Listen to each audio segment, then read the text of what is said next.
چلے اسی تنخواہ میں سے جب بندہ بڑے بیٹے کی شادی کر کے بہو بیاہ کے لے آئے تو پھر بھی کام چلتا ہے، اور جب اس بیٹے کو اللہ بچے عطا کر دے تو اسی گھر میں، اسی آنگن میں، اسی چھت کے نیچے کام چلتا ہے، تو پھر تو مان جانا کہ چلانے والا تو نہیں، چلانے والا کوئی اور ہے۔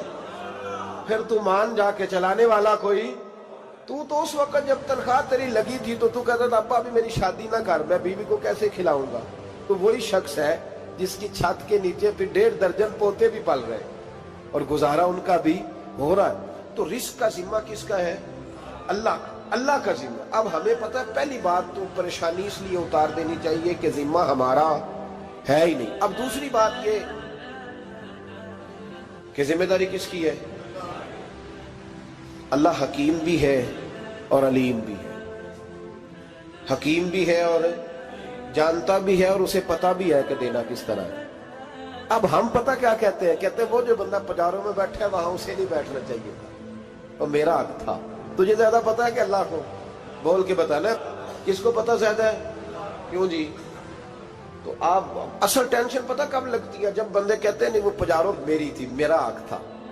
وہ جب گزرتی ہے نا پاس سے مہران کے تو مہران والا ٹینشن بڑی لیتا ہے، حالانکہ اللہ کو زیادہ پتہ ہے کہ وہ حق۔ ایک بات اپنے ذہن میں یاد رکھ لیں، رٹ لیں کہ جو میرے لیے بہتر تھا میرے رب نے مجھے دے دیا، تو بات ختم ہو گئی۔ بس وصل اچھا ہے نہ فراق اچھا ہے، یار جس حال میں رکھے وہی حال اچھا ہے۔ بس جو میرے حق میں بہتر تھا میرے رب نے مجھے، مسئلہ یہ ہے کہ تو اس پہ راضی ہونے کو تیار نہیں۔ حضرت علی کرم اللہ تعالیٰ وجہ الکریم نے میرے نبی پاک کی ایک حدیث بیان کی ہے، اور جناب علی جب یہ حدیث بیان کیا کرتے تھے تو حضرت مجاہد فرماتے ہیں یوں لگتا تھا کہ جیسے حضرت علی ہمیں ہر پریشانی سے نکال رہے ہیں۔ مولا علی شیر خدا رضی اللہ تعالیٰ عنہ فرماتے ہیں کہ مجھے میرے نبی پاک صلی اللہ علیہ وسلم نے ایک طریقہ دیا تھا ٹینشن فری ہونے کا۔ آپ فرماتے ہیں مجھے تو بڑا راس آیا ہے، تم بھی اگر کر لو گے تو تمہیں بھی فائدہ دے گا۔ کہا وہ کیا؟ حضرت علی کہنے لگے محبوب علیہ السلام نے فرمایا تھا لوگوں تم اللہ کے دیے ہوئے تھوڑے رزق پہ راضی ہو جاؤ، وہ تمہاری تھوڑی عبادت سے تم سے راضی ہو جایا کرو گا۔ بس تم 2 نفل بھی پڑھو گے تو اللہ راضی ہو جائے گا، تم 1 رکوع بھی سویرے اٹھ کے پڑھو گے تو وہ راضی ہو جائے گا، وہ تمہارے 313 درود شریف سے راضی ہو جائے گا، تم اس کے دیے ہوئے تھوڑے رزق سے راضی ہو جاؤ۔ ٹینشن اس لیے ہوتی ہے کہ ہم راضی نہیں جو اس نے ہمیں دیا ہے۔ وہ حل میں مزید کی جو دوڑ ہے نا، حل میں مزید کی، بے قدرہ کچھ قدر نہ جاتی، کیتی خوب تسلی ہو، دنیا دار پجاری زردے، کتیاں دے گل ٹلی ہو، بک بک روشن اکھیاں تکیو ویک حویلی کلی ہو، تے کوچ نصیر اساں جد کیتی پہ جانی تھر تھلی ہو۔ تو یاد رکھیں یہ جو ہے نا مصیبت کے مال آ کیوں نہیں رہا، وہ سامنے والا پلاٹ میرے گھر کے سامنے ہے گھر کے سامنے، پر رجسٹری میرے نام کیوں نہیں؟ یہ مصیبت سانس نہیں لینے دیتی۔ موٹر سائیکل کھڑی کرتا ہے نا جب آ کے دکان سے روٹی کھانے آتا ہے، دفتر سے گھر آتا ہے، کاروبار سے آتا ہے، تو جہاں موٹر سائیکل کھڑی کرتا ہے وہ ٹینشن بڑی ہے کہ کبھی میری ہو جائے نا یہ والی جگہ تو میں یہاں بھی بورڈ لگاؤں اپنے نام۔ اس نے مالی پریشانی پیدا کی۔ تو جس حال میں ہے، کیونکہ تو نے اپنا یہ حال خود نہیں بنایا، جس نے بنایا ہے وہ بڑا بہتر جانتا تھا کہ تو اسی حال میں اسے اچھا لگتا ہے۔ تو اسے اسی حال میں، ایک بزرگ تھے تو ان کی طبیعت بڑی علیل ہو گئی، بیمار ہو گئے، تو اللہ نے آزمائش دی تو کیڑے پڑ گئے وجود میں۔ ایک کیڑا یہاں سے کھا رہا تھا، اللہ والے بڑے راضی رہتے ہیں اس کی رضا پہ، تو کیڑا یہاں کھا رہا تھا تو نیچے گر گیا، تو بابا جی نے اٹھا کے پھر وہاں رکھ لیا، کہنے لگے جب اس نے تیری ڈیوٹی مجھے کھانے کی لگائی ہے تو میں اس بات پہ راضی ہوں، تو نیچے کیوں گرتا ہے؟ بٹ ٹھیک ہے کھا، جب اس نے تجھے ڈیوٹی جو تیری لگائی۔ سالبہ بن عبد الرحمن ایک صحابی تھے، سالبہ غالباً نبی پاک صلی اللہ علیہ وسلم کی خدمت میں آئے، کہنے لگے یا رسول اللہ صلی اللہ علیہ وسلم غربت بڑی ہے، میرے لیے دعا کریں اللہ زیادہ مال دے۔ تو محبوب صلی اللہ علیہ وسلم نے فرمایا تو جس حال میں اچھا ہے وہ تیرے لیے بہتر ہے، اس میں تو ہے وہی حال تیرے لیے۔ مشکل ہے نا یہ جواب سننا۔ کہتے پیر صاحب فلاں جگہ سے تویز آیا، وہاں تو وارے نے آرے ہو گئے، تو آپ کے ہاں؟ تو میں کہتا ہوں یہ تویز دینے والا اگر تویز دے کے امیر بناتا ہے تو پہلے خود کیوں نہیں بنتا؟ یہ خود تو 150 کا تویز بیچ رہا ہے، اپنی بیچارے کی حالت یہ ہے۔ اگر اتنا ہی تویز اس کا چلتا ہوتا تو پہلے 5 پجاروں اس کے دروازے پہ کھڑی ہو۔ عجیب چکر ہے، اور عجیب جگہ لوگ الجھ گئے، سمجھتے ہی نہیں بات کو۔ یا رسول اللہ صلی اللہ علیہ وسلم دعا کر دے، تو محبوب نے کیا فرمایا؟ فرمایا تو جس حال میں ہے نا وہ حال تیرے لیے بہتر ہے، اسی میں رہ۔ کہ نہیں حضور دعا کرے۔ فرمایا سال بعد تو باز آ جا۔ حضور دعا کرے۔ فرمایا تو باز آ جا۔ 2-3 دفعہ کا ضد کی، محبوب نے فرمایا جا، پھر اللہ تجھے زیادہ پیسے دے گا۔ چند بکریاں خریدی، اتنی برکت ہوئی کہ بکریوں کے ریوڑ بن گئے۔ پھر کچھ بکریاں بیچ کے گائے خرید لی، ان کے بھی ریوڑ ہو۔ پھر کچھ اونٹ اونٹنیاں لے لی، ریوڑ ہی ریوڑ۔ پہلے 5 وقت مسجد میں آتے تھے، اب فجر اور عشاء رہ گئی۔ پھر مال زیادہ ہوا تو مدینے شہر میں کوئی جگہ ہی نہیں، مدینے سے باہر حویلی خریدی، پھر جمعہ ہی رہ گیا۔ جمعے کے جمعے آتے، زکوٰۃ کا حکم آیا۔ میرے نبی کریم علیہ السلام نے حضرت ابو ہریرہ کو بھیجا، فرمایا جا اسے کہہ تیری زکوٰۃ بنتی ہے 2.5%۔ 10 کروڑ روپیہ ہو تو کتنی زکوٰۃ بنتی؟ بھئی 1 کروڑ کی 2.5 لاکھ ہوئی نا، تو 10 کروڑ کی کتنی ہوئی؟ تو بڑی مصیبت ہے جب بینک سے میسج آتا ہے نا کہ 25 لاکھ نکل گیا تیرے اکاؤنٹ سے۔ بہت بڑی مصیبت، بڑی ٹینشن ہوتی ہے۔ ایک صاحب میرے پاس آئے، ان کی زمین اچانک مہنگی ہو گئی۔ اچانک پہلے کچھ 15-16 لاکھ کی ایکڑ زمین تھی، پھر وہ کروڑ کی ہو گئی۔ تو میرے پاس آئے، کہنے لگے وہ 10 کروڑ روپے بنتے ہیں تو زکوٰۃ، تو میں نے کہا آپ نے کیا کیا؟ زری زمین پہ عشر آتا ہے، اس پہ زکوٰۃ نہیں آتی، تو آپ نے کیا کیا؟ کہنے لگے وہ کچھ سوسائٹی کے رول کے مطابق میں نے فائلیں وغیرہ لے لی ہیں، اب میں نا کبھی موقع آئے گا تو ان کو بیچوں گا۔ تو میں نے کہا اب تو آپ کا یہ مال ہو گیا بزنس کا، تو اب تو اس پہ زکوٰۃ آئے گی۔ 10 کروڑ پہ جب 25 لاکھ سنا تو کہنے لگے فوراً دینی پڑتی ہے کہ تھوڑی تھوڑی سے بھی کام چل جاتا ہے؟ تو میں ان کا چہرہ دیکھنے لگا، میں نے کہا نہیں وہ تو آپ کو پتہ ہے، ویسے حضرت عمر فرمایا کرتے تھے بانٹ کے نہ دو، کوشش کرو کسی ایک کو ہی دو، چلو کسی کا تو کچھ بن جائے، تو ایک کو ہی دینی چاہیے۔ کہنے لگے تو مطلب یہ ایسا ہی حکم ہے؟ میں نے کہا آپ کسی اور سے تحقیق کر لیں۔ اب یہ بھائی لیتے وقت نہیں تجھے ٹینشن ہوئی کہ 15 لاکھ کا کروڑ ہو گیا، تو اس وقت نہیں تو نے کہا کہ یا اللہ، تو یہ کیسی سوچ ہے مسلمان؟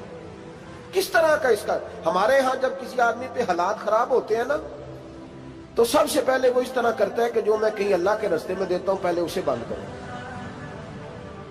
جس رستے تجھے آ رہا تھا پہلے تو نے وہ رستہ بلاک کیا۔ حضرت اسماء بنت ابی بکر صدیق کہتی ہیں میں حضور کو مسجد کے لیے، ادارے کے لیے، صحابہ صفا کے لیے کچھ دے رہی تھی، تو میں نے گننا شروع کیا تو حضور مسکرانے لگے۔ حضور مسکراتے کیوں ہیں؟ تو فرمانے لگی، محبوب فرمانے لگے اسماء اللہ کے رستے میں گن گن کے نہ دیا کر، ورنہ وہ بھی تجھے گن گن کے دے گا، تو اس کے رستے میں بے حساب دے، وہ بھی تجھے بے حساب ہی عطا فرمائے۔ لیکن پہلے یہ والا پہلے دروازہ بند کرو، یہاں سے پیسے ختم ہو رہے ہیں۔ تو اس طرح کرنا بھائی، اس دفعہ سوٹ ذرا گرمیوں والے نہ خرید، لیکن جو تو اللہ کے رستے میں دے رہا ہے اسے دیتا رہے۔ لیکن ہم اپنا نقصان کرتے ہیں، زیادتی کرتے ہیں اپنے ساتھ۔ میں نے آپ کو پہلے بھی بتایا تھا پیار کی بولی ہے، پھر بولتا ہوں۔ ایک بڑے بڑے پیار والے دوست ہیں، ایک دفعہ مجھے کہنے لگے کہ آپ کئی دفعہ اعلان کرتے ہیں تو مجھے اچھا نہیں لگتا، اور آپ ادارہ بھی بہت زیادہ بننے والا ہے، بڑی چیزیں میں دیکھتا ہوں جو ہوں تو بڑا نظام اچھا ہو جائے، آپ دعا کریں اللہ مجھے پیسے دے تو میں بڑے سارے خرچ کروں گا اس کے رستے میں۔ تو میں نے کہا یا اللہ اسے 10 کروڑ دے، یہ 9.5 کروڑ تیرے رستے میں دے دے گا۔ تو چپ کر گیا، جس طرح آپ نہیں کر گئے سارے، چپ کر گیا وہ بھی۔ اس نے کہا جی نہیں جی انشاءاللہ کریں گے۔ تو میں کیا پلیا جی تے دعا پہ ہوں دیا، ابھی تو وہ آئیں گے تو تب دیکھی جائے گی، تو یہیں اڑ گیا ہے۔ یعنی 9.5 کروڑ اللہ کے رستے میں خرچ کرنے کی دعا پہ بھی آمین کوئی نہیں کہتا کہ چلو آمین ہی کہہ دیں۔ تو میں کہا تینوں تے 50 لاکھ بچتا سی پیا، لیکن تو اس سودے پہ تیار ہے۔ جب یہ سوچ ہوتی ہے، یہ غلط سوچ ہے، یہ بات تو اگر تے مسکرانے والی، لیکن یہ سوچ صحیح نہیں۔ حضرت عثمان غنی رضی اللہ تعالیٰ عنہ کہتے ہیں جس وقت نبی پاک صلی اللہ علیہ وسلم نے اعلان کیا نا جنگ کے موقع پر کہ 800 سپاہیوں کا خرچہ چاہیے، کہتے ہیں میرے پاس 600 کا تھا۔ یہاں ایک روایت میں حضور نے 1000 کا اعلان کیا تو میرے پاس 800 کا تھا۔ جب 2-3 دفعہ نبی پاک نے اعلان کیا تو کہتے ہیں میں نے کھڑے ہو کے کہا یا رسول اللہ پورا 800 میری طرف سے۔ کہتے میں نے 200 سپاہی کا خرچہ ادھار اٹھایا لیکن پورے 2 مہینے نہیں گزرے تھے، رب کریم نے مجھے کئی گنا کر کے پیسے واپس عطا فرما دیے۔ پر بات تو یہ ہے کہ تیری وہاں لو لگی ہو، تو تجارت کرتا ہے ان لوگوں کے ساتھ جو کیا دے سکتے۔ تو سالبہ کے پاس حضور نے پیغام بھیجا، پہلے تو کہا تیرے لیے بہتر نہیں مال، جب اصرار کیا تو اب بڑی برکت ہو گئی، بڑا آیا تو فرمایا زکوٰۃ دے، 2.5% زکوٰۃ ہے۔ اب جب سوچا کہ 5 اونٹوں پہ ایک بکری جائے گی اور بڑا سارا مجھے دینا پڑے گا، اب جب غور کیا تو یہ تو نہ کہا کہ میں نہیں دیتا۔ حضرت ابو ہریرہ سے کہنے لگے نبی کریم علیہ السلام کی خدمت میں عرض کرنا کہ میں خود آؤں گا۔ حضرت ابو ہریرہ نے آ کے عرض کی یا رسول اللہ صلی اللہ تعالی علیہ وسلم، حضور وہ کہتے تھے میں خود آؤں گا، تو کہتے ہیں محبوب نے ٹھنڈی سانس لی، فرمایا اسے کہا تھا کہ تیرے لیے مال بہتر نہیں، اب ہلاک ہو گیا، ہائے افسوس ہلاک ہو گیا۔ ان کو بھی تھوڑی دیر کے بعد احساس ہوا کہ یہ میں نے کیا کیا، نبی پاک کوئی کہہ دیا نہیں ہے، حضور کو کہہ دیا بعد میں آؤں گا۔ اب دوڑے آئے، عرض کی حضور میں سارا کچھ لے کے آیا ہوں، قبول کر لیں۔ محبوب نے فرمایا گویا بلال حبشی کی خشک کھجور بھی قبول ہے، اور صہیب رومی ایک اٹی بان کی لائے تو وہ بھی قبول ہے، اور عمار بن یاسر اور مصعب بن عمیر اگر 2 دینار دے جائیں اور کوئی پرانا جوڑا کسی سپاہی کے لیے چھوڑ جائے تو وہ بھی قبول ہے، لیکن تو اپنا لاکھوں لے کے چلا جا، تیرا کوئی نہیں قبول، معاف کر دے۔ فرمایا جا معاف کیا، پر پیسے لے کے نہ آنا۔ اگلے سال پھر آئے، بندے ہوئے ہاتھ ہیں، محبوبہ میں دولت کا کیا کروں گا، آگ لگانی ہے، قبول کر لیں۔ فرمایا تو لے جا، تیرا نہیں قبول، گرا جو ان کی نگاہ سے وہ سنبھل نہیں سکتا۔ حضور نے وصال ظاہری کیا تو جناب صدیق اکبر کے پاس آئے، لاکھوں کا مال، ابو بکر قبول کر لو، تو جناب صدیق اکبر کہنے لگے اس کا کر لو جس کا نبی نے نہیں کیا، چل جا، کوئی نہیں چاہیے۔ حضرت عمر کے زمانے میں قحط پڑ گیا، بارشیں نہیں ہوتی، غلہ نہیں ملتا، حالات خراب ہے، مالی طور پہ بحران آ گیا، غربتیں، مجبوریاں، تکلیفیں، آ کے روئے، عمر میرا قبول کر لو، مجھے معافی تو مل گئی تھی نا۔ فرمایا معافی اپنی جگہ پہ، پر جس کا مصطفیٰ نے قبول نہیں کیا۔ بہت سارے لوگوں کو پتہ ہی نہیں کہ ان کا قبول ہی نہیں ہوا، اور وہ الجھے ہوئے، انہیں خبر ہی نہیں کہ اصل بات کیا ہے۔ فرمایا جس کا مصطفیٰ کریم نے قبول نہیں کیا، اب ہیرے اور جواہرات بھی لے کے آئے تو بھوکے مریں گے، پر اس کا قبول، اس بات پہ راضی رہو اس حال میں اللہ نے رکھا ہوا، اس حال میں راضی رہو۔ جو مصیبت ہے نا دیکھنی کہ وہ بھی میرے پاس، تمہیں کیا پتا، کبھی پوچھ تو صحیح اس سے وہ کس مصیبت کا شکار ہے، جو مالی طور پہ بڑا امیر ہے، تو اس کی طرف دیکھ کے اپنا دل برا کرتا ہے۔ بس جس حال میں رب نے رکھا ہے اس حال میں رہ۔ حضرت عثمان غنی کے زمانے میں تو وہ وصال کر گئے، لیکن بھائی تو جس حال میں تیرا رب تجھے رکھتا ہے اس حال میں رہ، تیری مالی پریشانیاں ختم ہو جائیں۔ میں نے پہلے بھی شاید آپ کو ایک دفعہ کہا تھا، میں تعلیم سے فارغ ہوا تو میرے ایک استاد اور میرے کچھ دوست کہنے لگے افریقہ آ جائیں آپ، بھائی بہت بڑا ادارہ ہے، اس کو چلائیں، اس کو سنبھالیں۔ میری والدہ سے میں نے کہا، اس طبیعت ہوتی ہے نا انسان کی، میرا بھی دل لگ گیا۔ میری اماں پڑھی نہیں تھی لیکن اللہ نے دانائی بڑی عطا فرمائی تھی، حکمت بڑی تھی، سیانی بڑی تھی۔ تو میں نے کہا اماں جی وہ مجھے ساؤتھ افریقہ کی دعوت ہو رہی ہے تو آپ کیا کہتی ہیں؟ تو اٹھ کے میرے پاس آ گئی اور مجھے انہوں نے اپنے بازوؤں میں لے لیا، پھر میرا ماتھا چوما، کہنے لگی پتر میں تے وال بھی نہ پوٹ کے دیوا کسی نے، ہم نے دولت کا کیا کرنا، تو اللہ کا نام لے کے کہیں بیٹھ جا، رب کریم رونقیں لگا دے گا، خیر ہو جائے۔ تو میرے بھائی یاد رکھیں ان چیزوں سے تھوڑا سا دیکھیں نا، قناعت کریں، جو اللہ نے دیا اس پہ راضی ہو جائے، اللہ بڑا مہربان ہے، وہ آسانیاں کر دیا کرتا ہے۔ تو یاد رکھیں میرے رسول کریم علیہ السلام نے ایک تو ہمیں درس یہ دیا ہے کہ تو سمجھ جا، قرآن نے ہمیں بتایا ہے کہ روزی تیری ذمہ داری نہیں، روزی کس کی ذمہ داری ہے؟